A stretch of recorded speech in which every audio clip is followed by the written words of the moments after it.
But he wanted to test that it worked before I purchased it, before I put my good hard-earned college dollars into that vibrator. He was like, we need to test to make sure this worked. So the first person to touch my first vibrator was this man.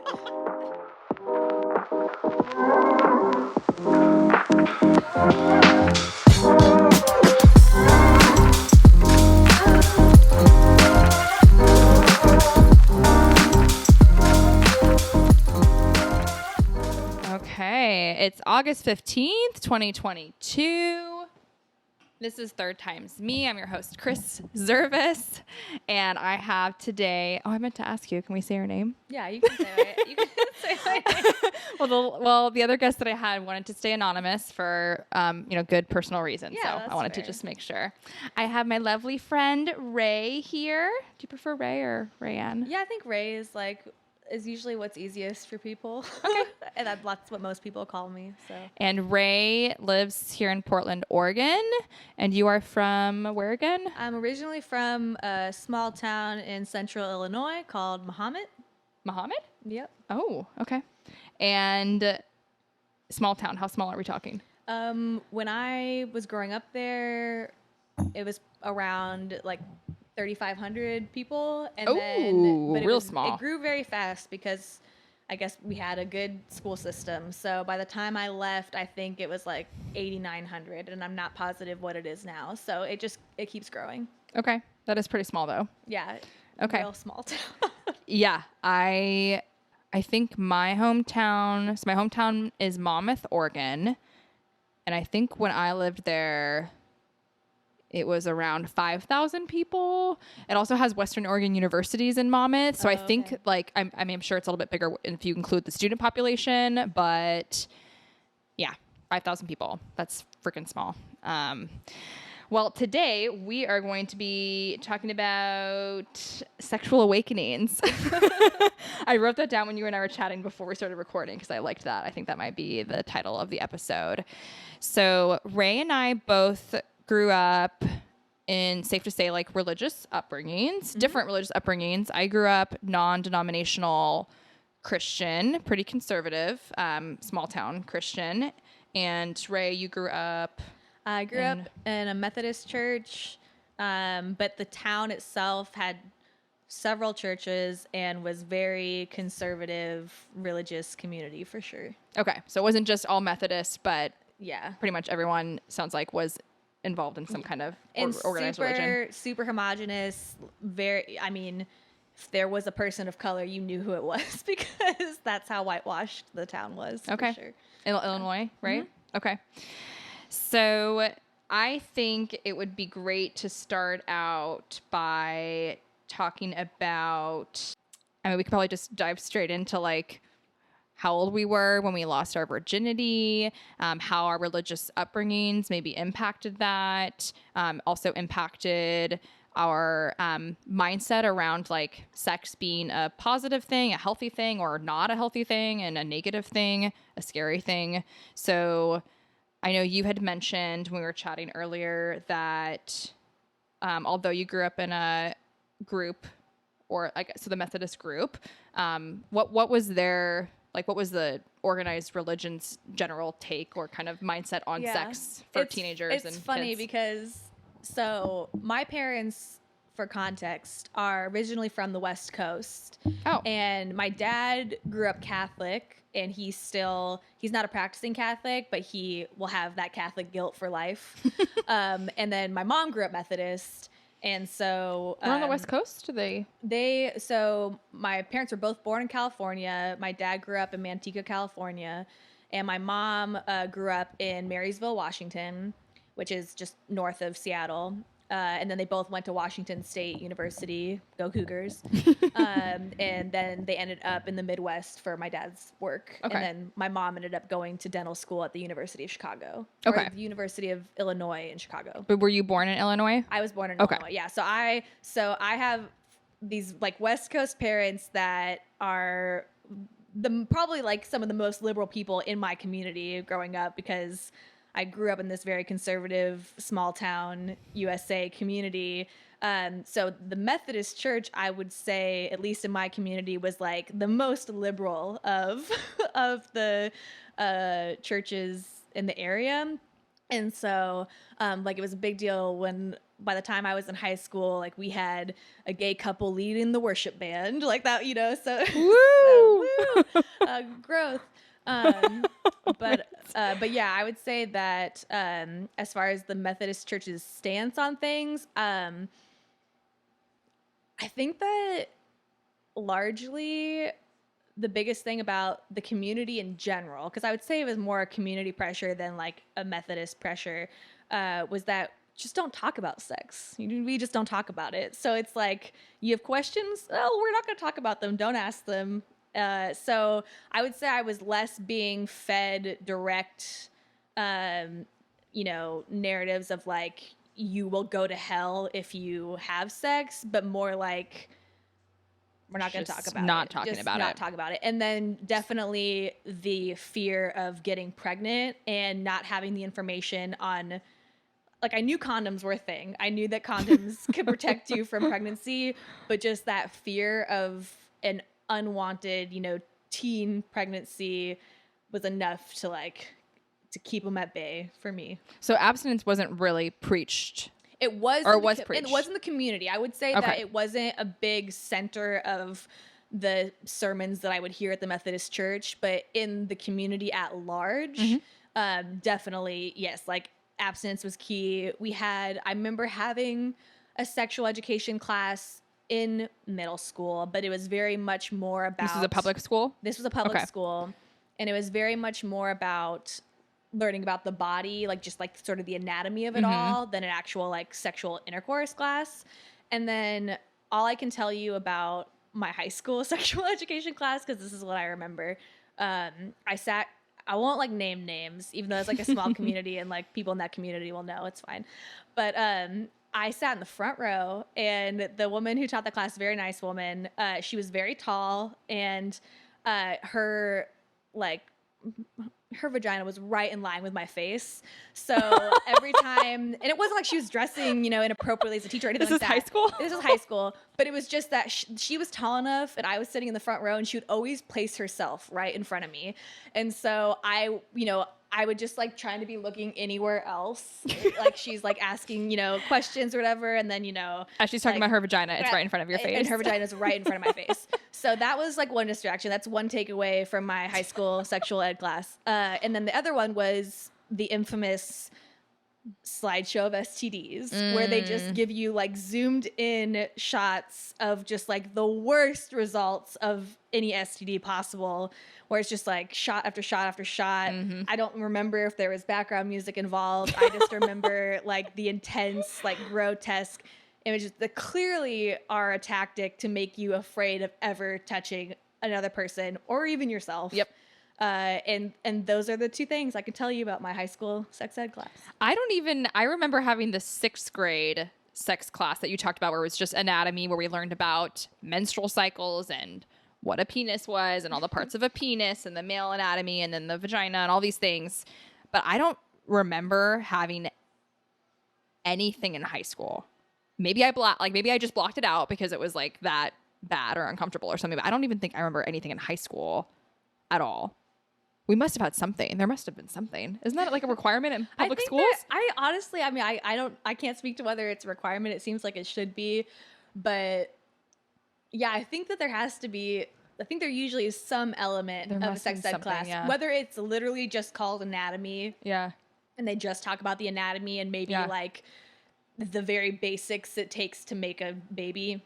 Yeah. But other than that, I don't know if there are certain requirements as far as how in depth they have to. So summing up, small town American public. I mean, I think this probably applies to just American public education overall, but for the sake of our experiences, small town public education on sex for our young adults and teenagers includes like anatomy 101 and basically fear of STDs. Yeah. It's pretty much all it covers, I think this may be a false memory, but I think I do remember at one point, and I don't think this was like every day, but there being like free condoms that you could take.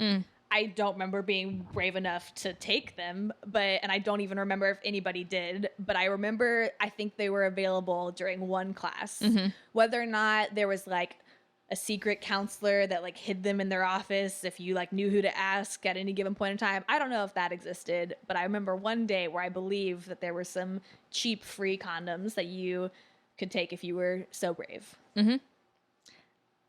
I must have had the same experience. I don't remember this at all. I mean, because I just, like we were talking about this earlier, so I didn't lose my virginity until I was 18, the summer before I went to college. So maybe I just was kind of living in this oblivious, naive world, and there was maybe more going on that I was just choosing to not participate in. But the way that I was raised was very much... there was, I mean, like fear is the first thing I think of. Yeah. There was fear. I mean, we talked about this earlier. There was fear of getting pregnant, but there was also, even before that, I think before even the pregnancy part was there, it was really shoved down my throat for, that's a bad thing to say. Oh my God, I have to edit that out. That's what she said. It was really pushed on me to...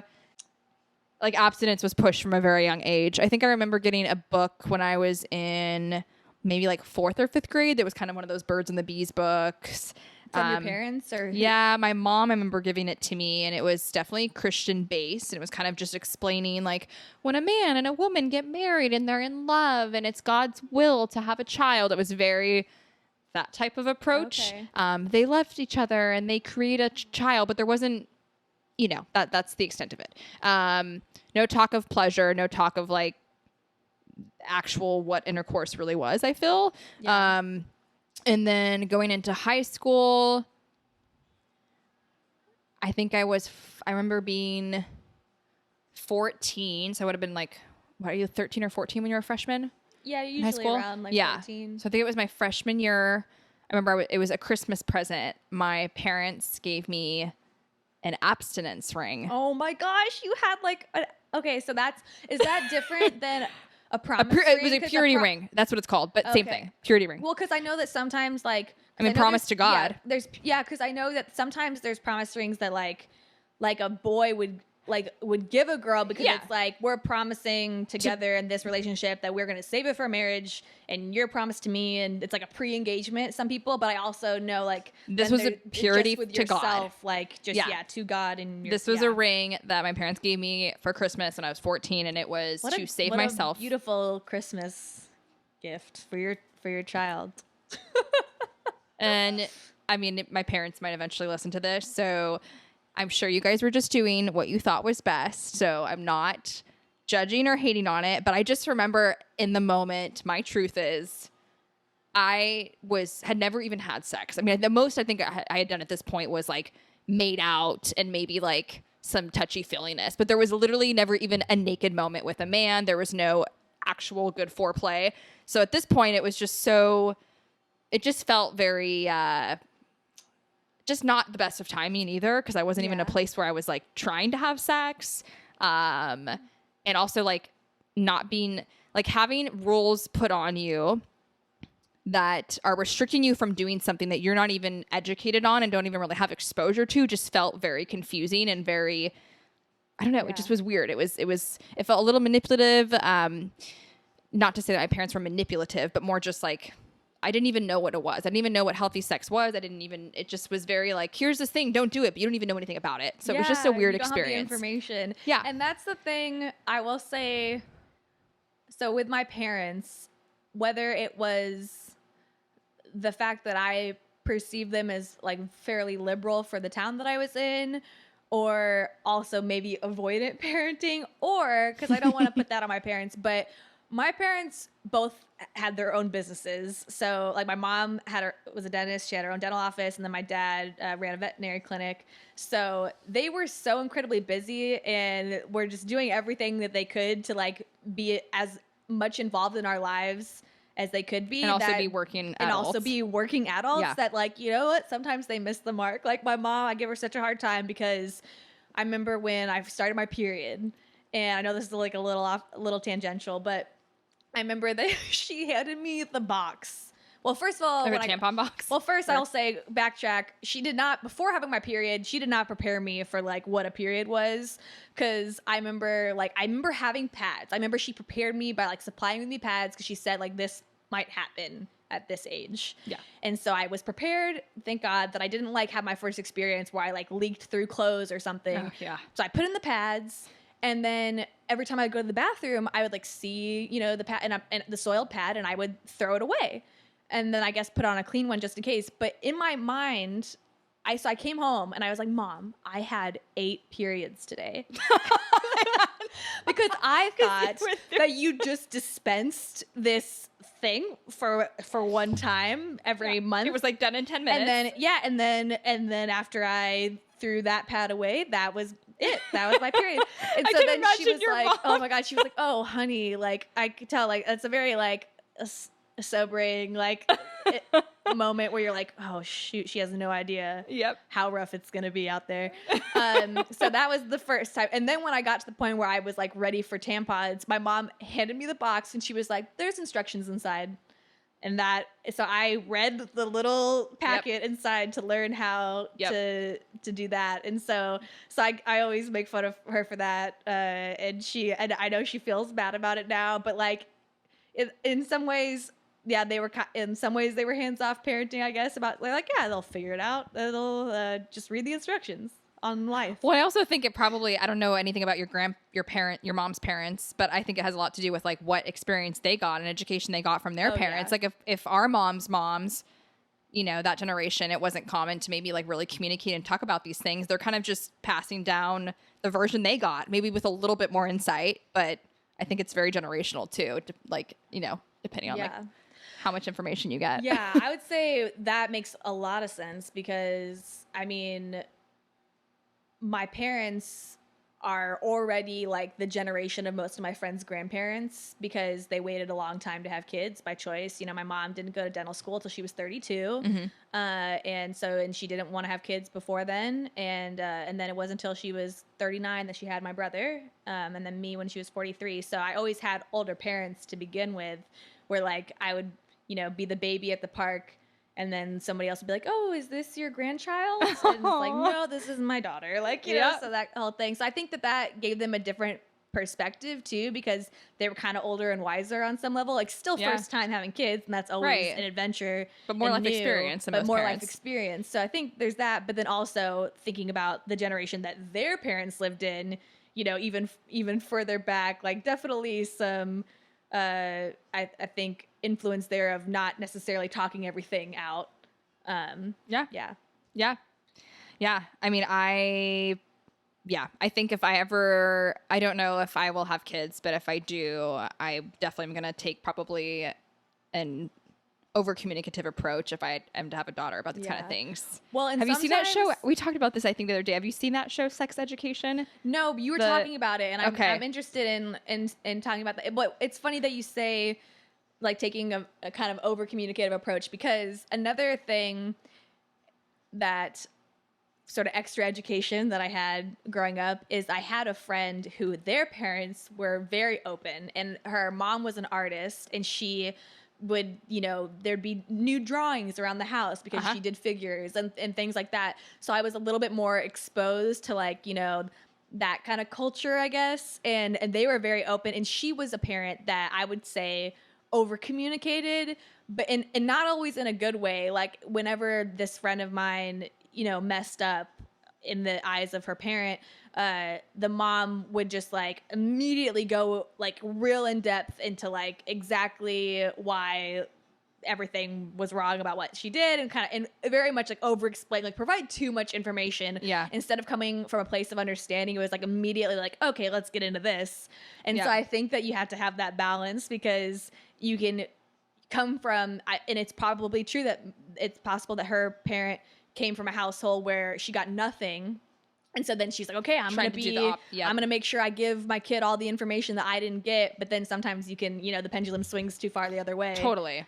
So yeah, you got to have that balance. Totally. I think, finding a balance for sure. And then I also imagine like, it's probably so hard as a parent to like actually go back and remember. I think that's where, I don't want to say a lot of parents fail, but like that's where it's probably really hard to go back and remember what it was like to be 14 years old, and like where is your mind at, and like how deep do you need to get, and like what's appropriate to share. There's no booklet that comes with raising kids, so you don't know, but just trying to remember like what was important to me when I was 14 and what was like really hard and what was really intimidating, and trying to like come down to that level, and then approaching it from that level on how to like share these things. And I'm sure every kid's different personality, so you've got like, gotta and it's probably hard to go back there sometimes as a parent, especially like maybe you had a traumatic childhood. You're like, I don't want to put myself back in my 14-year-old shoes, and try to relate to avoiding my that at all costs. Yeah. But I will say, God bless my parents, especially my mom. I love my dad, but my mom was definitely the person that I went to talk about, the difficult conversations. Yeah. And again, to reiterate that my parents, I think, were more open, but I had this external pressure of my community feeding me different information. That the first time I ever kissed anyone was in 4th grade, and it was one of my girlfriends. And, it was like we were curious and exploring things. And I remember I felt so guilty about it. And because I had, the rhetoric in the community of, heterosexual norms and, all of that. Heterosexual is the only way, is what was taught. And so, this is 4th grade. So like, I'm still young enough that I have not really explored those ideas for myself yet. So I'm just taking the very black and white, knowledge that this is bad. And so I remember anytime I did something bad, I would always get so guilt-ridden that I would have to tell my parents about it. Like there was no way I could sit on that information. So I was like, I'm going to have to tell my mom that I kissed a girl. And I remember like bringing up the courage to tell her. I can't remember if I cried or not. I probably did, because I cried all the time as a kid. Rae. But I remember my mom just being like, "That's okay, honey." And that was all I think she said about, like, she might have gone a little bit into like, oh, we're curious when we're young or whatever. Like she might have expanded on it a little bit, but I remember there being like no hesitation. No, you're in trouble. She just telling me that's okay. And I swear to God, like, if she had any other interaction, that could have changed my life so significantly. But the fact that she immediately, without hesitation, told me that what I did was okay, I was like, okay. Oh, that's like, wonderful. And so good job, Rae's mom. Yes. Way to go, Val. Yeah. Because you said 4th grade? 4th grade. Yeah. So, I'm like, is it 9 or 10 years old at this point? So yeah, I'm like, you're just like you're still figuring stuff out. Yeah. And if that could have been an opportunity where she could have reinforced the, rhetoric that I was getting from the rest of the community. Yeah. And who knows even what kind of person I would be today. Yeah, that could have like completely shifted. Yeah, that was like definitely one of those, I think, pivotal moments in my life, and I'll never forget that. That reminds me of the book. I don't remember if it was one of my parents that gave it to me, or maybe like a youth pastor, or maybe a grandparent. I don't know, but I had a book given to me when I was in high school, and I just remember it talking about sexual things and like from a Christian lens, and like what was okay and what was appropriate and what was not. And I don't remember the entirety of it, but the one thing that I took away from that book that impacted like many years to come was masturbation. And I remember specifically stating in this book that masturbation was a form of sex, and sex was not okay to be doing. God did not want you to be having sex until you were married. So masturbation is flat out a sin, because you shouldn't be having it because you shouldn't be having sex. So that's a form of sex. And then also, even when you're married, it was a form of self-pleasure, being a form of cheating, basically. Well, and also because sex is for procreation and not for, that is the purpose of it only. Or pleasure. Yes. So in my mind, so I'm like 15 years old or something. I remember we were on a family camping trip, and I brought this book with me, but I'm like sitting in the tent, just like, hanging out, or everyone's taking naps, and I'm like reading this book, and I'm just like, okay, masturbation's bad. I will not masturbate on this camping trip. Yeah. So I literally was very much a late bloomer when it came to masturbation. And I was also like, not to mention like all my relationships most of my relationships in my 20s, I had such a such a fear of knowing or finding out that my partner was masturbating. It was never a healthy thing. It was never a positive thing. And so I always had this mindset of, oh, if he's masturbating, then it was like a form of cheating, because this book had like really drilled that in my mind. And so I, for the longest time, was very much took the stance of like, I'm not comfortable with my partner masturbating. Like all through my 20s. It wasn't until like late 20s, I think like, I mean, I'm 30 now, so probably like 27, 28 years old, that I finally kind of came around to the idea that like, this is okay. This is healthy. Like, this is normal. And it's not necessarily like, oh, if your boyfriend's masturbating, then he's fantasizing about a million other things and doesn't love you and isn't attracted to you. Like, that's what was going on in my mind. Would you ask them when you were in a relationship? Was that something like, was it kind of like a thing where you're like, I just don't want to know, I don't want to think about it? Or was it something that was important enough to you that you felt the need to question them about their masturbation? For the first few relationships, it was kind of like I just didn't ask because I didn't want to know. The first, I would say, it wasn't until I think one of the partners that I was engaged to, but like my first like 2 or 3 like boyfriends, it was kind of like I don't want to know, and I kind of was just oblivious to it, and like they didn't openly share anything about it. There wasn't really a lot of like open, healthy conversation about sex to begin with. We were having sex, but there wasn't really like talking about sex. So I just kind of was like, And then I remember the first time that I was suspicious of a partner of mine masturbating, kind of one of those things where I like thought I maybe walked in on him or like in the shower or something like that. I remember feeling it like crushed me. Aww. It really crushed me because again, I was in this mindset, which is so ridiculous to say this out loud now, but I was in this mindset of like, oh, like and we were still having sex. Like, so it's not like we were lacking in that department, but it was so just like, oh, I was building it up in my mind of like, oh, he's thinking about like this hot other girl that he used to be with, and this means he doesn't love me, and this is a naughty thing. It was so like in my mind, like such a bad, sinful, naughty thing, even though I wasn't like a practicing Christian anymore. It just was like from such a young age, just like you were saying, like your mom responding in that way. It's like just crazy how like those little moments, those things that people say to you, like your parents or maybe a teacher, or things that you read or that are pushed on you when you're young, it can just completely drive like years and years to come of like what you think about something. Yeah. So, definitely. And it wasn't until very recently, I would say like my last relationship, that was even an unhealthy relationship with masturbation, because he was very like towards the end of our relationship. I probably don't know. I'll decide if I'm going to keep this on, but I'm just going to say it now and I can edit it out later because there's people that listen to this that know who my exes are. But my last relationship, my last fiance, the last 4 to 5 months of our relationship, when I was like uncovering and, you know, investigating the affair that I like knew was going on, but like didn't know the answers to it yet, there was that period where there was no intimacy between us. And like I would catch him. He thought he was super sneaky, but I would catch him frequently, you know, taking care of himself. And it became this thing where then it became an even more negative thing, because then I was like, okay, I was kind of finally coming around to like, it's fine, it's normal, as long as we're still having intimate sex, like that's fine.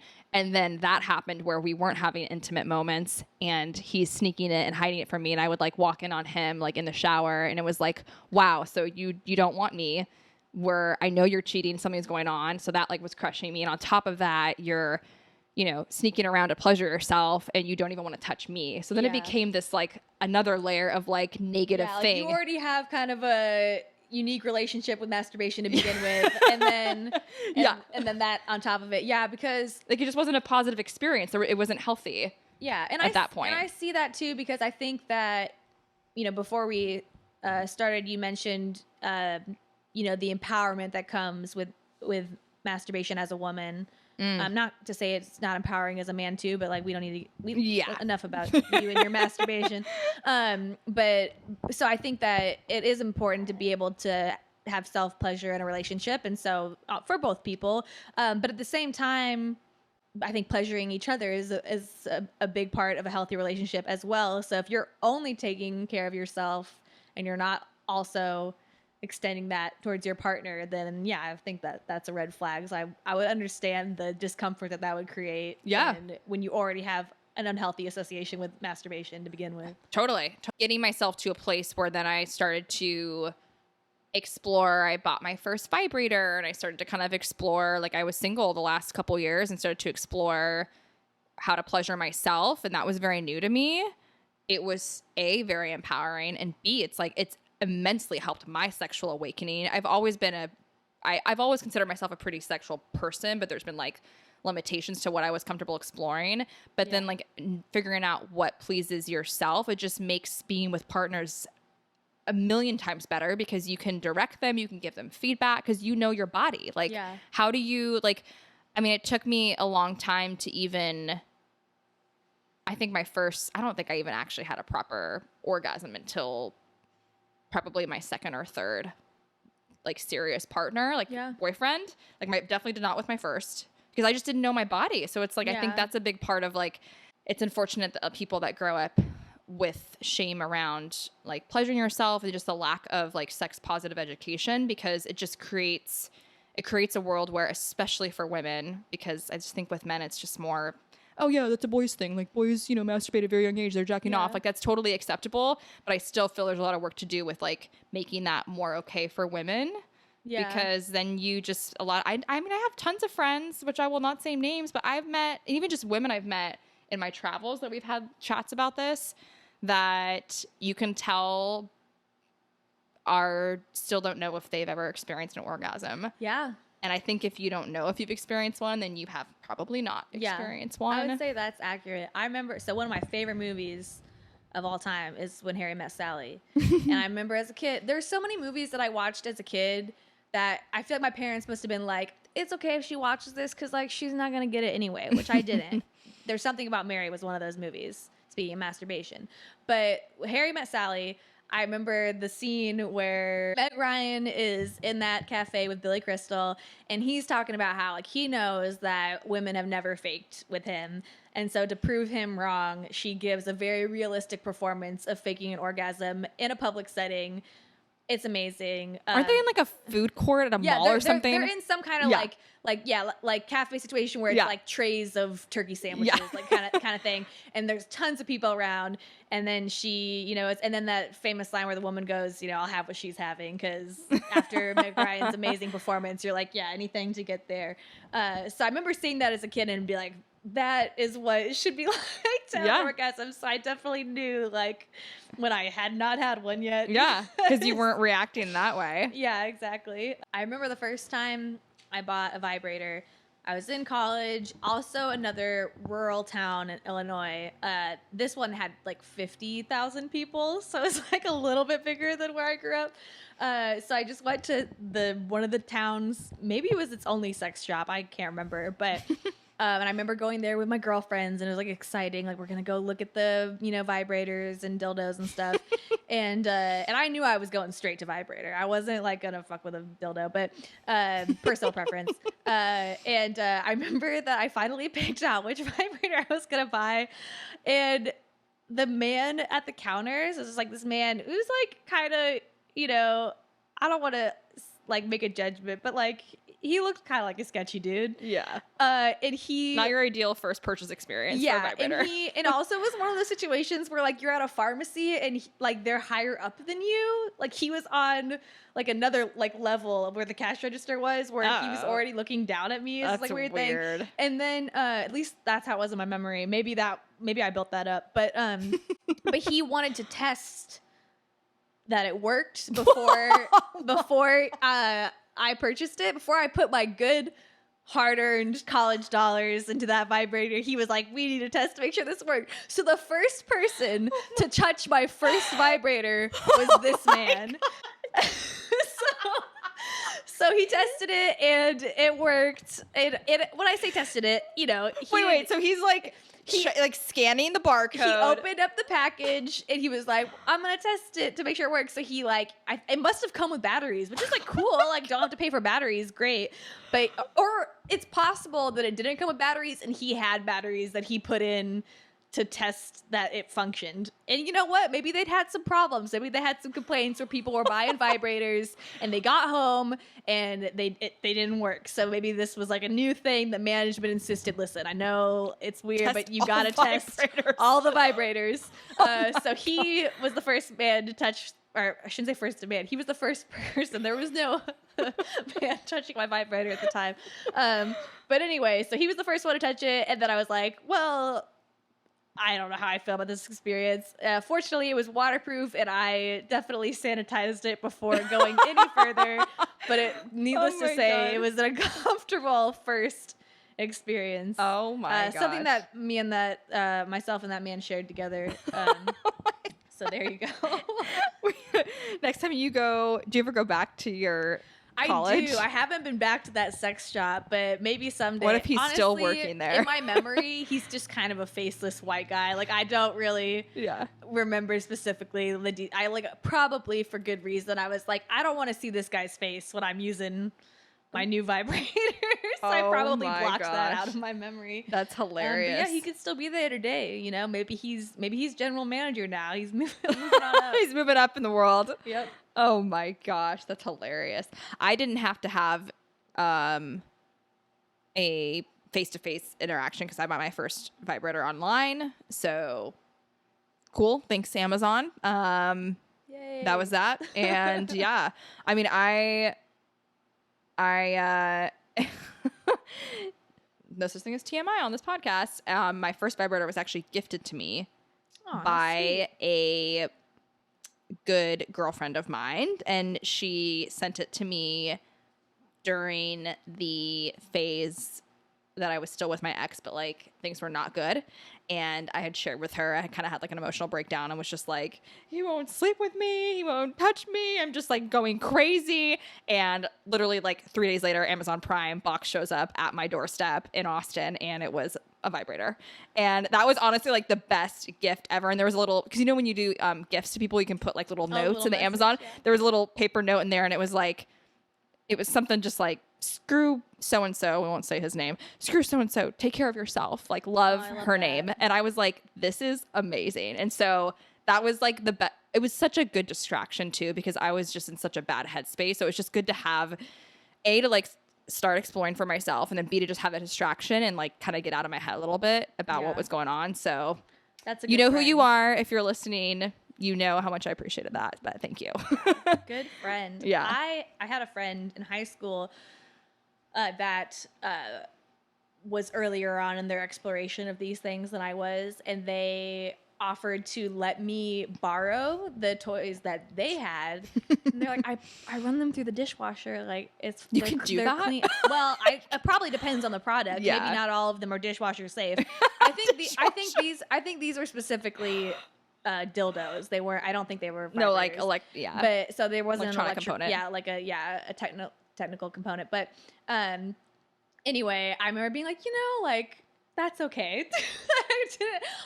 And I don't know if it was one of those things of like, I don't think we're there yet in our friendship. I don't know if I'll ever be in a place with someone where I would be comfortable sharing. Yeah.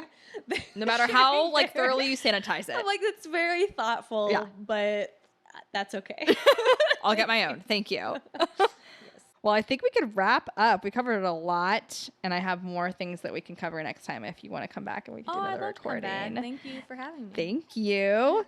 Thanks so much for listening. For those of you that are coming back to listen and you've been listening to my other episodes, I appreciate you tuning in. For anyone that is new, this is Third Time's Me, and on this podcast we talk about like all things relationship, whether it's relationship with yourself, relationship with romantic partners, relationship with friends, family, all the good things. I'm really excited because I'm actually taking off next week to go to Dallas for a podcasting conference. Oh, that's awesome. I am so excited, and there's people from all over the country that come to this, and it's going to be, I think, all different levels of experience of podcasters. So I'm super stoked, and I will definitely be reporting back on the experience and hoping to make a lot of friends and network and hopefully meet people that I can collaborate with and we can be on each other's shows. So this is great, but thank you, Rae, so much. We'll see you guys next week. Thank you.